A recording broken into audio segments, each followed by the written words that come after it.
Hey everybody, are you new to the XR series mixers and you've been wondering how to use your effects? Well, I'm going to show you right now. Let's go!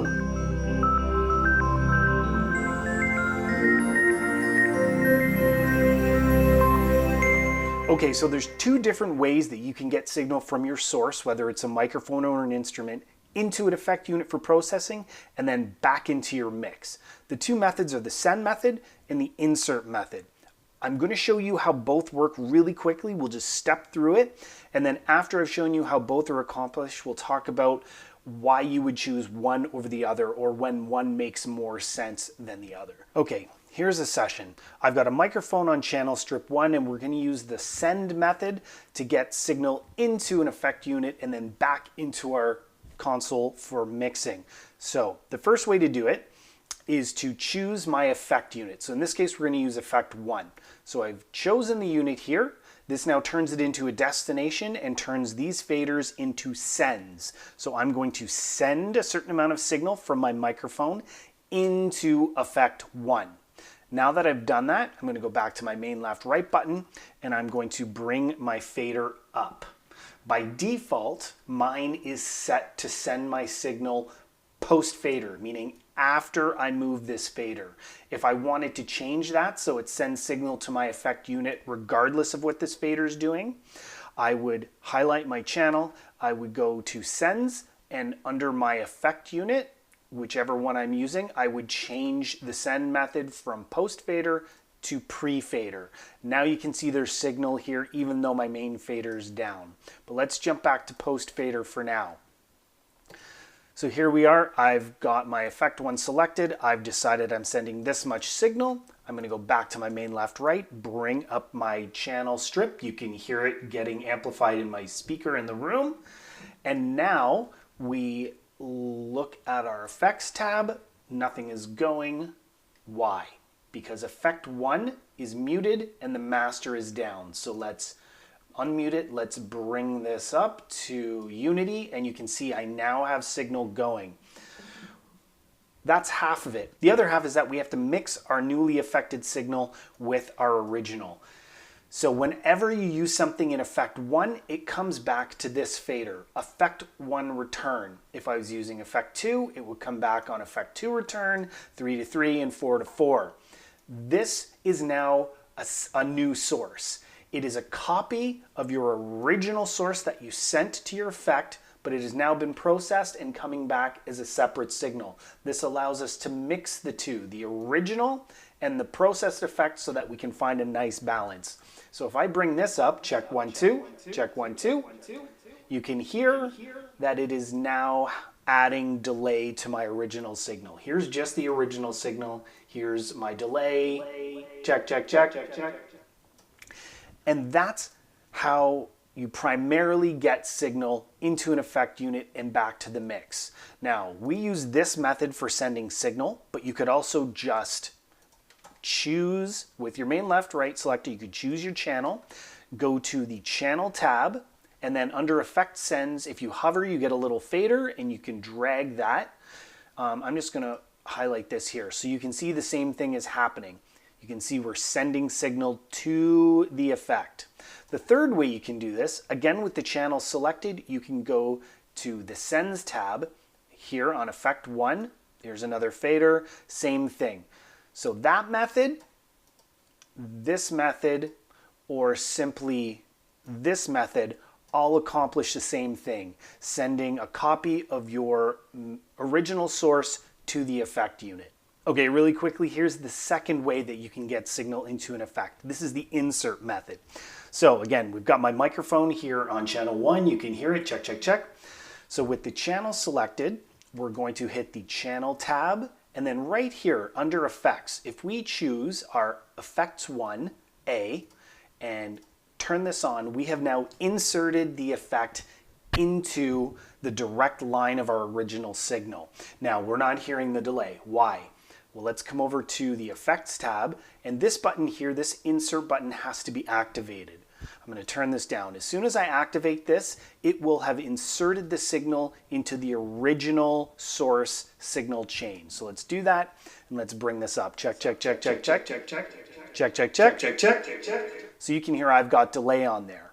Now, because we've inserted it, we no longer have to worry about mixing in a second source. You can see that it's still there because anything happening in the source will show up on its return, but we don't have to pull this up to mix it in. We could mute this, we could click on the effect 1 destination, we could mute the master, pull this down, and if I go back to main left right and lift this fader again, you're going to hear the delay even though I muted everything else. Check, check, check, check, check, check, check, check, check, check, check, check.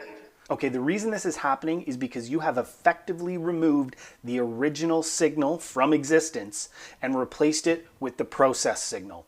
We'll talk about why that happens later and if it makes sense to do this or when it makes sense to do this. Okay, so now let's talk about what's actually occurring when we choose one of these two methods. So having a look at this schematic, let's talk about how the signal chain works in this mixer.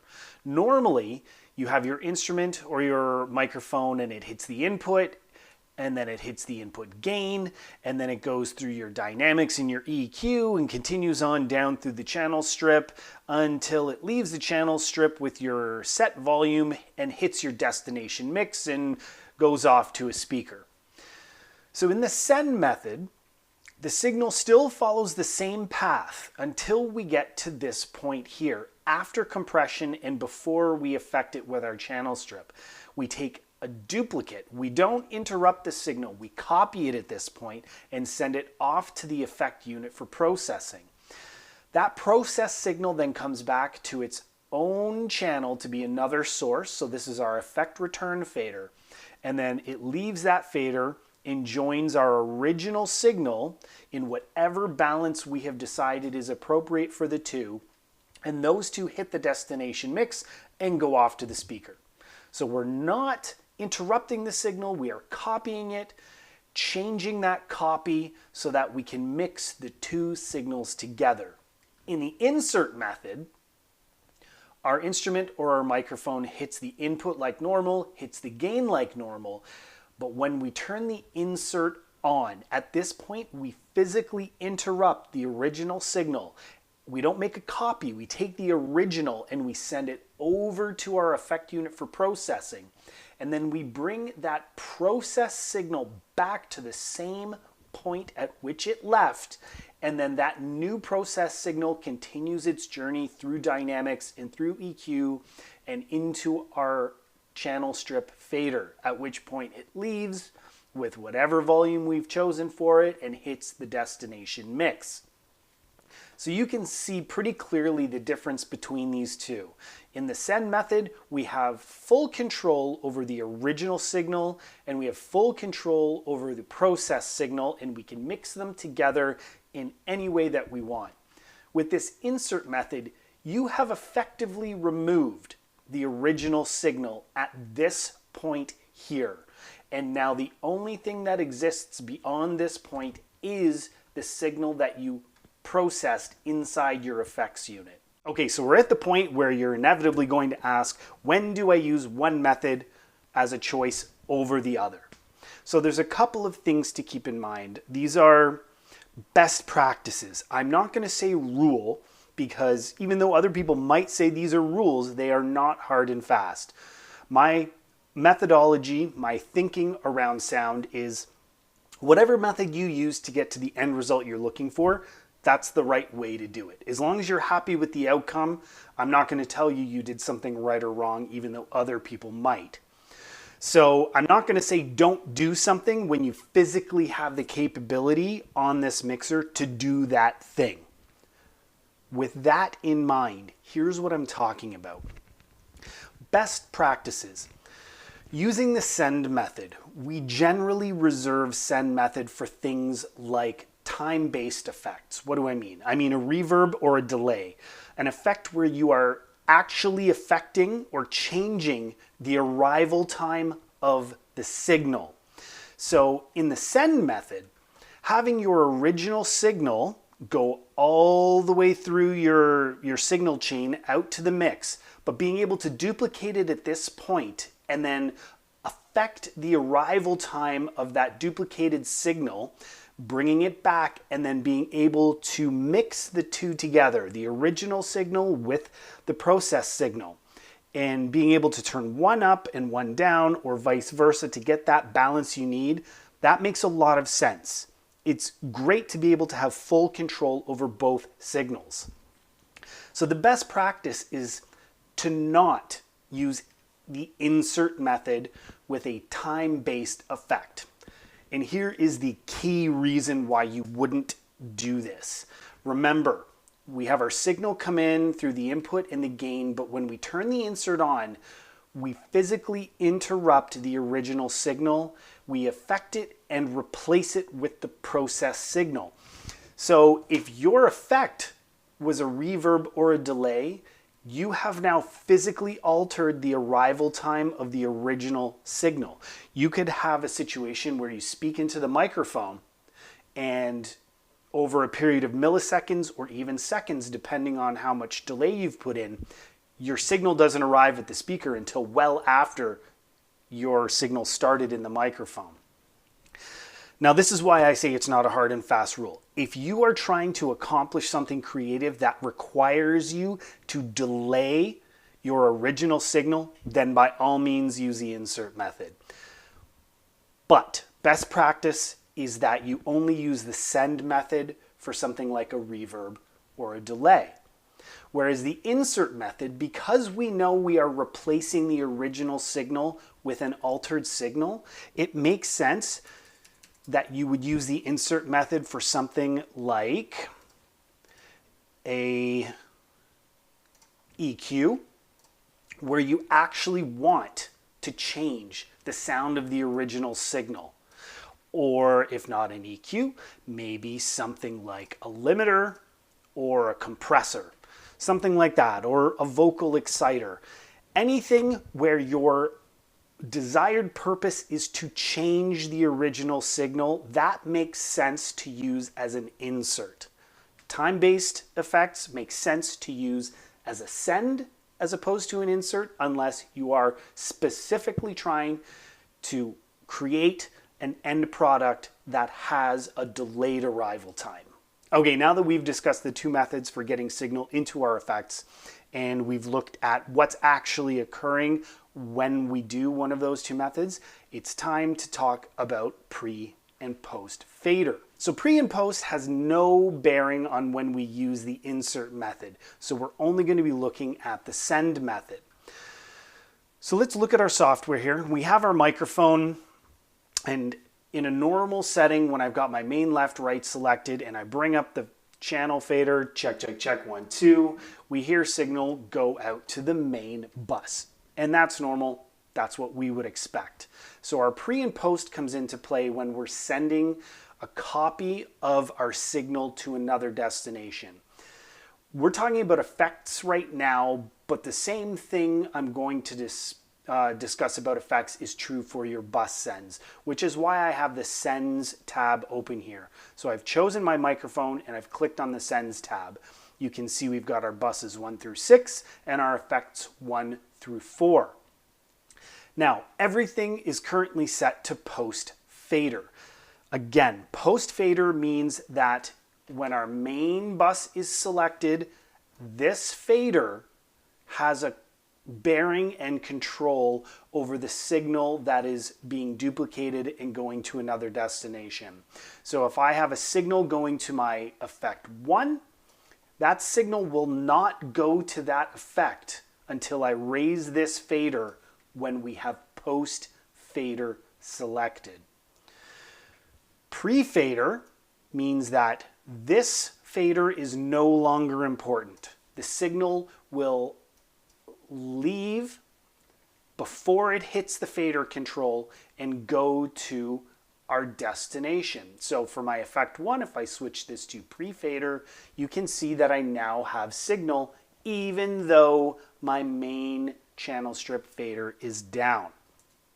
So if we look really quickly at, nope, that's not the schematic I want. This is the one I want. So if we look, it's very similar to the one we already looked at, but there is a major difference here. And the major difference is right here. So following our input signal, we have our source, goes to the input gain through our gate EQ compression. And if we have things set to pre-fader, this is legitimately the point where we take a copy and send it to our other destination, in this case an effect unit. If we were set to post fader, it would actually continue its way down through the channel strip until it leaves after we've set volume, and that is when the signal would be duplicated. So that is the major difference. We are telling the mixer whether we want this main channel strip fader to decide what's happening with our duplicated signal. So you can probably see why I left this off the first schematic. If you're new to this, I wanted you to understand how these two methods of getting your effect units to work actually functioned before I started to confuse you with pre and post fader. So you can go back and you can look at that and really get an understanding of how these two methods function.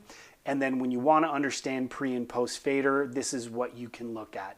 Just remember that pre-fader is duplicating the signal after all of this, but before the fader. Post-fader is taking the signal all the way through its chain before it makes a duplicate. So if you are eagle-eyed or savvy, you will have noticed that there are other choices here. Input, pre-EQ, post-EQ. So if you understand the difference between pre and post fader, you probably have sort of an immediate idea of what pre and post EQ mean. If we look at this, pre-EQ means it would follow this signal path until it gets to EQ. Pre would leave in between the gate and the EQ. Post-EQ would leave between the EQ and the compression. Input means you hit your input and your gain, and then it leaves to go on a different path. This is not something that really has much bearing on effects unless you're really trying to accomplish something specific. Generally, you are only going to be looking at pre-fader and post-fader. These are the ones you'll hear about most often, you'll see most often, and you really need to understand. Once you get a handle on that, everything else just sort of falls into place. But just to give you a really quick example of this working, again, so you can see it.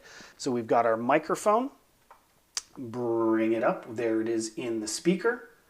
Come over to our effect, and I'm going to bring this up. And right now, it is set to post fader. So we are not seeing signal show up in the effect unit. If I go back to main left right and then bring this up, we can now see signal hitting our effect unit. Again, if I change this to pre-fader and I bring this down, it has no bearing on the signal going to our effect unit. So this is pre-fader before this fader, and this is post-fader after this fader. So this fader has to be up for signal to go to our chosen destination. Okay, one final thing for you to know, and this is huge. This is super important. Knowing this will help you get around causing yourself problems down the road. Let's have a quick look at the software again. We've got our signal on our microphone. We can hear it in the speaker.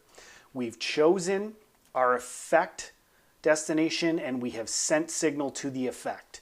Now we go back to our main left, right, and we bring up the return fader and we can hear our effect happening. This is key. If you have your effect destination selected and you raise the effect fader without realizing that you're doing this, you have now sent the affected signal back into the effect unit. You have created a loop. If you do this without realizing it, when you start to bring up that effect return in your main mix or your aux mix, wherever it's going, you are very likely going to get a lot of feedback that continues to grow because it's just going back into itself and building and building and building. If I bring this up now, you're going to hear feedback start pretty quickly and it's going to run away pretty quickly. So if this ever happens, if you have feedback and you don't understand why you have feedback, it just appeared out of nowhere, please double check your effect sends here and make sure you are not sending an effect back into itself. So that's it. That's the lesson on how to use the effects on your XR series mixer. If you've got more questions about how auxes work or even how to get your effects to your aux the right way, I've got videos on both of those and they will be linked down below. And also, if you want to get a hold of a copy of those 2 schematics I showed you, if you consider joining the Patreon, they'll be available there for you. And with that said, if this was interesting, entertaining, educational, any of those 3 things, please consider doing all of the usual stuff like liking and sharing and subscribing. You can check us out on Patreon, as I just mentioned, or you can even join the channel down below. All of those things are a huge help in growing the channel, so thanks in advance. And until we see you next time, thanks for watching here on Quick and Easy Quickies. Bye, everybody.